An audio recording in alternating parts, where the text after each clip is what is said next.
സുരേഷൻ എന്തോ പറഞ്ഞുകൊണ്ടിരിക്കുകയാണ്. ആരത്? അതാരാ ഇത്ര സൗണ്ട്? എനിക്ക് അങ്ങനെ പറയാൻ അറിയത്തില്ല. അങ്ങനെ പറയാൻ അറിയത്തില്ല.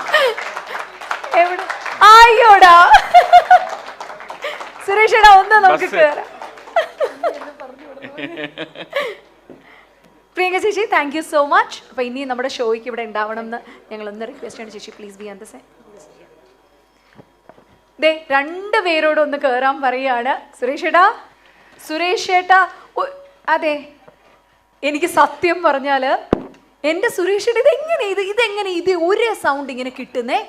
അല്ല, അത് നേരത്തെ പറഞ്ഞില്ലേ, കുറച്ച് കൂട്ടി പറയുന്ന പറഞ്ഞില്ലേ, അത് തന്നെയാണ്, മിമിക്രി തന്നെയാണ്. ആണോ? ഇത് വലിയ അബദ്ധത്തിൽ പോയി ചാടിയ ആളാണ്. ഇതിങ്ങനെയാണ് ശബ്ദം എന്നൊക്കെ പറഞ്ഞിട്ട് പോയി അബദ്ധത്തിൽ ചാടി അവസാനം രക്ഷിക്കാനും ഞാനാ ചെല്ലേണ്ടി വന്നത്. വീഡിയോ ചെയ്തിടാൻ പറഞ്ഞു.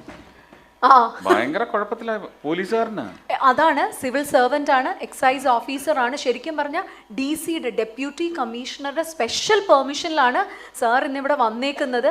അല്ല, ഞാൻ ചോദിക്കട്ടെ, ആരാണ് ആദ്യം പറഞ്ഞത് ഈ സുരേഷ് ഗോപിയുടെ ശബ്ദമായിട്ട് ഒരു ബന്ധമുണ്ട് എന്നുള്ള? ആരാ പറയുന്നേ? എന്തായാലും ഈ ഒരു ഷോയിൽ വരുമ്പോൾ ഞാൻ ആദ്യം തന്നെ എൻ്റെ സുരേഷ് ഏട്ടൻ്റെ ഫാൻസിനോടും ഇത് കണ്ടുകൊണ്ടിരിക്കുന്ന എല്ലാവരോടും ഞാൻ പറയും, ഈ മോഡുലേഷൻ ഞാൻ അങ്ങനെ തന്നെ കീപ്പ് ചെയ്യാൻ പോവുകയാണ്. കാരണം മഹാത്മാ രക്ഷക് പുരസ്കാരം എനിക്ക് തൃശ്ശൂരിൽ ചേർപ്പ് മൈതാനിയിൽ വെച്ച് നൽകുന്ന ആ ഒരു നിമിഷം ജയരാജ് വാര്യർ അദ്ദേഹം എന്നോട് പറഞ്ഞിരുന്നു, ഈ മനുഷ്യൻ അബ്ദുൽ ബാസിത്ത് എന്ന് പറയുന്ന ഈ ആൾ ലഹരിക്കെതിരായിട്ടുള്ള സന്ദേശം ജനങ്ങളിലേക്ക് എത്തിക്കുന്നതിന് അതിനുള്ള വെഹിക്കിളായി, അത് എത്തിക്കുന്നതിനുള്ള ഒരു വെഹിക്കിളായി അദ്ദേഹം സെലക്ട് ചെയ്തിരിക്കുന്ന ഒരു വാഹനം എൻ്റെ ഏട്ടൻ്റെ വോയിസ്. കാരണം ഈ ഒരു രീതിയിൽ പറഞ്ഞ് ഒരുപാട് ജനങ്ങളിലേക്ക് എത്തിക്കാൻ കഴിഞ്ഞു. അതിൽ നിന്നുള്ള ഒരുപാട് ഫീഡ്ബാക്കുകൾ എനിക്ക് കിട്ടി. ഒരുപാട് ആൾക്കാരിൽ നിന്നുള്ള മാറ്റം ഞാൻ അനുഭവിക്കുന്നുണ്ട്. മുന്നോട്ട് പോയിക്കൊണ്ട് തന്നെ ഇരിക്കാം. എത്ര എതിർപ്പുകൾ വന്നാലും ട്രോൾ ചെയ്യാനും. അല്ല, ഞാൻ ഒറ്റ കാര്യം ചോദിച്ചോട്ടെ, സാറിന്റെ ഒറിജിനൽ സൗണ്ട് ഏതാ? എനിക്കറിയില്ല. അല്ല, എനിക്കൊന്നും മനസ്സിലാവുന്നില്ല. അല്ല, സുരേഷ് ഏട്ടൻ വന്ന് പറഞ്ഞ അതുപോലെ തന്നെ ഇതിങ്ങനെ കയറി വന്നപ്പോൾ ടിനിച്ചേട്ടൻ എന്നോട് വിളിച്ച് പറഞ്ഞു, എത്രയും പെട്ടെന്നൊരു വീഡിയോ ചെയ്തിടാനായിട്ട്, ഇന്ന മാതിരി ഇങ്ങനെയാണ്. അപ്പം ഞാൻ സംസാരിക്കുമ്പോൾ ചേട്ടാ, ഞാൻ ആ ടൈമിൽ ഇതിനെക്കുറിച്ച് പറയാൻ തുടങ്ങിയായിരുന്നു. അങ്ങനെ വരെ എൻ്റെ ജീവിതത്തിലെ എല്ലാ നിമിഷങ്ങളിലും ഞാൻ സുരേഷ് ഏട്ടനായിട്ടല്ല ഞാൻ ജീവിക്കുന്നത് എന്ന രീതിയിൽ പറയുമ്പോഴും അറിയാതെ എവിടെയെങ്കിലും കയറി പോരുവോ എന്നുള്ള ഒരു പേടിയുണ്ടായിരുന്നു എനിക്ക് ആ പേടിയുണ്ടായിരുന്നു. പക്ഷെ ഇപ്പൊ എനിക്ക് തോന്നുന്നത് ഞാൻ എൻ്റെ ശബ്ദം ഞാൻ മിമിക്രി ചെയ്യേണ്ടി വരും എന്നാണ് എനിക്ക് തോന്നുന്നത്. ഞാൻ ചോദിക്കട്ടെ സാറേ, വേറെ ആരെങ്കിലും സ്റ്റാർസിന്റെ സൗണ്ട് വല്ലതും മിമിക് ചെയ്യാറുണ്ടോ? തീർച്ചയായിട്ടും. ആരുടെയാണ്?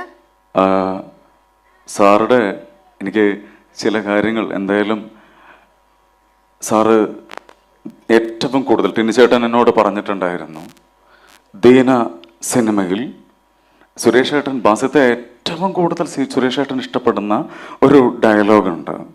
ആ ഡയലോഗ് സുരേഷ് ഏട്ടൻ തമിഴിൽ സംസാരിക്കുന്ന ഡയലോഗ് ഇടയ്ക്കിടയ്ക്ക് ഷൂട്ടിംഗ് സൈറ്റിൽ വെച്ചിട്ട് ഇങ്ങനെ പറയും. എന്നിട്ട് ടിനിച്ചേട്ടൻ എന്നോട് പറഞ്ഞിരുന്നു, എന്നോട് തമ്പിയ നീ ഗുണ്ടാസട്ടത്തിൽ ഉള്ളപ്പോട്ടിട്ടയാമേ, ഒരു നാളില്ല, ഒരു മണിക്കൂറില്ല, ഒരു നിമിഷം നീ അവനെ ഉള്ള വെച്ച് പാറ്. 234 തൊകുതിയില് എന്ത് തൊകുതി പോനാലും വന്ന് വെട്ടുവൻ, ദീന കയ്യത്തം വെട്ടുവാൻ, ആദികേശവൻ കഴുത്ത വെട്ടുവാൻ. സുരേഷ് ഏട്ടാ, വേറൊന്നുമല്ല, ഈ മണിച്ചിത്രത്താഴില് ഈ ഗംഗ നാഗവല്ലിയായി മാറിയ ഒരു മൾട്ടിപ്പിൾ പേഴ്സണാലിറ്റി ഡിസോർഡർ എന്നത് പോലെ ഇതിങ്ങനെ ആവാഹിച്ച് കയറ്റി ഈ പോലീസ് വേഷം ധരിക്കണമെന്ന് പറഞ്ഞ് 8ാം ക്ലാസ്സിൽ ആ കമ്മീഷണർ സിനിമ കാണുമ്പോൾ മുതൽ തുടങ്ങിയ ഒരു സ്പാർക്ക് അതിലേക്ക് കയറി ഇങ്ങോട്ട് വന്നതിന് ശേഷം ഇതുപോലെ തന്നെ തെറ്റ് ചെയ്യുന്നവന്റെ ആ കോളറിൽ കുത്തിനെ പിടിച്ചുകൊണ്ട് പുല്ലേ എന്ന് പറയാനുള്ള ചങ്കൂറ്റം ഇന്ന് ഓരോ നിമിഷവും ഞാൻ എൻജോയ് ചെയ്യുന്നു സുരേഷ് ഏട്ടാ. ഞാൻ ഏറ്റവും കൂടുതൽ അത് തന്നെയാണ്. അല്ല, ഇത്രയും പറഞ്ഞപ്പോൾ ഒരു ചെറിയ ആഗ്രഹമാണ്. കാരണം സുരേഷ് ഏട്ടൻ പറഞ്ഞു, ഈ പറഞ്ഞ പോലെ കമ്മീഷണറുടെ അന്നത്തെ കാലത്തെ ഡയലോഗ് ഒരു റെൻഡറിങ് ഇവിടെ അങ്ങനെ ചെയ്യത്തില്ല. സുരേഷ് ഏട്ടൻ അങ്ങനെ സ്റ്റേജിലൊന്നും പറയത്തില്ല. നമുക്ക് വേണ്ടി ചേട്ടനൊന്ന് അതാ പറഞ്ഞു തരാവോ സുരേഷ് ഏട്ടന്റെ അതേ ഒരു വൈബില്? എനിക്ക് ഒന്ന് എണീച്ച് നിൽക്കാവോ? എണീറ്റിരിക്കാം. കുറച്ച് റിവേർബ് കൊടുക്കാവോ? കാരണം വെറുതെ ഒന്നുമല്ല, അത് ഏട്ടൻ്റെ അടുത്തിരിക്കുമ്പോ എനർജി. ഞാൻ വെറുതെ ഇങ്ങനെ ഈ മറ്റേ വീഡിയോ യൂട്യൂബിലൊക്കെ ഇങ്ങനെ വെറുതെ റീൽസിൽ കാണുമ്പോഴും തന്നെ എനിക്കിങ്ങനെ കയറി വരും. ഇതിപ്പോൾ എത്രയും അടുത്താണ്. ഇത് magnetic power is so strong.